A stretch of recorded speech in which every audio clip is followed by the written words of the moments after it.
সকালের জলখাবারে একবার ছাতুর লুচি করে দেখুন, কত সুন্দর যে খেতে লাগবে তার চিন্তার বাইরে। এগুলো শুধুই খাওয়া যাবে। অনেক তো লুচি খেয়েছেন, একবার ছাতু দিয়ে এভাবে লুচি বানিয়ে দেখুন। আর কিচ্ছু লাগবে না এর সাথে। যেমন হেলদি তেমন টেস্টি। একবার খেলে বারবার খেতে কিন্তু আপসেই মন যাবে। আর এটা কিন্তু খুব ঝটপট তৈরি করাও যাবে। ছোট থেকে বড় সবাই কিন্তু খুব পছন্দ করবে। বাচ্চাদের টিফিন বক্সে, বড়দের টিফিন বক্সে কিন্তু অনায়াসে চলবে। কাড়াকাড়ি লেগে যাবে, এতটাই সুন্দর হয়েছিল। তো hello friend, welcome back to my new video. তোমাদের ফুড বাঙালিতে ওয়েলকাম। আজকে দেখাবো ছাতু দিয়ে লুচি। দেখো, এখানে আমি 500 গ্রাম ময়দা নিয়েছি, অল্প পরিমাণে একটু নুন দিলাম, আর এখানে রিফাইন অয়েল দিলাম কিছুটা পরিমাণে। এটাকে কিন্তু ভালোভাবে ময়ান করতে হবে। ময়ান যত ভালো করবে তত কিন্তু মুচমুচেটাও ততটাই হবে, আর ফুলবেও খুব সুন্দরভাবে। দেখো আমি কিভাবে তৈরি করছি। এটা দেখো ডাব করা যাচ্ছে সেরকম পজিশনে এসে কিন্তু করবে। দেখো আমার ডাবটা কিন্তু ভেঙে যাচ্ছে, তার মানে কিন্তু ভালোভাবে হয়নি। আমি কিছুক্ষণ মেখে দেখো আবার ডাব করে দেখালাম, কত সুন্দর ডাবটা হলো।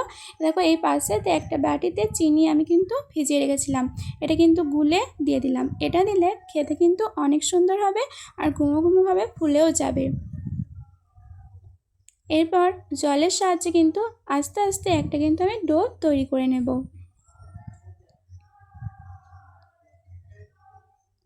দেখো আমার কত সফট একটা ডো তৈরি করা হয়ে গেছে, বুঝতেই পারছো কতটা সফট হয়েছে। একটু হাতে তেল বুলিয়ে আমি কিন্তু এই ডোটা কিছুক্ষণ রেস্টে রাখলাম।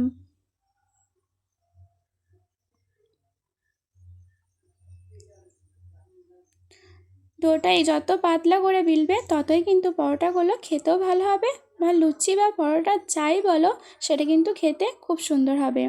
এরপর দেখো আমার কিছু মশলা লাগবে। এখানে জিরে, অল্প পরিমাণে জিরে আর শুকনো লঙ্কাটা কাঠখোলায় ভেজে গুঁড়িয়ে নিয়েছি, মিহি করে গুঁড়িয়েছি। এখানে দেখো কিছুটা পরিমাণে ছাতু নিয়ে নিয়েছি। এখানে পরিমাণ মতো নুন দিয়েছি, আর ওই যে ভাজা মশলাটা করে রেখেছিলাম সেই মশলাটা দিয়েছি। আর এখানে কিন্তু সামান্য পরিমাণে একটু চিনি দিতে হবে, তাহলে খেতে কিন্তু অনেক সুন্দর হবে। চিনিটা যদিও আমি লাস্টে দিয়েছি, তো তাও দিয়েছি আমি চিনিটা। তোমরা কিন্তু চিনিটা অবশ্যই দেবে এই টাইমে। এবার হাতের সাহায্যে কিন্তু ছাতুটা মেখে নিচ্ছি। খুব পাতলাও করবে না, খুব টাইটও করবে না, যেন গোল পাকানো যায় সেরকম মিডিলে রাখবে। দেখো আমি এখন চিনিটা দিচ্ছি। এরপর কিন্তু আমার পুরটা রেডি হয়ে গেছে। এরপর দেখো আমি একটা লেচি কেটে নিয়েছি, গোল মতন করে নিচ্ছি। এরপর গাবের মতন করে নিচ্ছি, ওখানে কিন্তু ছাতুর পুরটা ভরতে হবে। আর এই সময় কিন্তু মুখটা ভালোভাবে আঁটতে হবে, না হলে কিন্তু বেরিয়ে যাবে ভাজার সময়তে। তোমরা কিন্তু ভালোভাবে দেখতে থাকতো আমি কিভাবে মোড়াচ্ছি।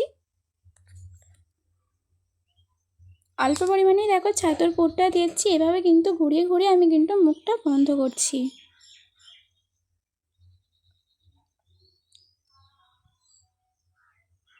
একটা কিন্তু লেচি আমার কমপ্লিট হয়ে গেছে। এরপর ওপর থেকে কিন্তু হালকা করে ময়দা ছড়িয়ে আলতো হাতে আমি কিন্তু বিলেছি। এটা বেশি টাইট করলে কিন্তু হবে না, তাহলে কিন্তু ফেটে বেরিয়ে যাবে, সেক্ষেত্রে কিন্তু তেলটাও নষ্ট হয়ে যাবে।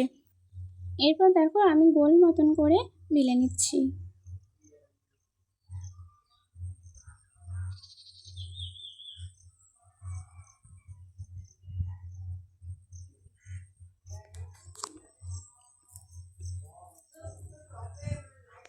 আমার কিন্তু এই লেচিটা বেলা কমপ্লিট হয়ে গেছে। দেখো একটু কিন্তু ফাটেনি। এরপর গরম তেলে লো ফ্লেমে কিন্তু এটা আমি ভেজে নিচ্ছি।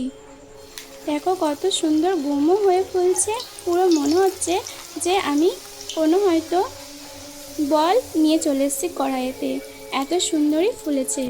এটা একটু লালচে করে আমি ভেজে নিচ্ছি। তোমরা যদি চাও একটু সাদা করে ভাজতে, তোমরা সেরকমই ভাজতে পারো। আমার মনে হয় লালচে করে ভাজলে একটু মুচমুচে টাইপের হবে, আর খেতেও কিন্তু অনেক সুন্দর লাগবে। তোমরা যদি এতটা সবটি কচুরির রেসিপি বা লুচির রেসিপি করতে চাও সকালের ব্রেকফাস্টের জন্য, তাহলে কিন্তু একবার এটা বানিয়ে দেখবে।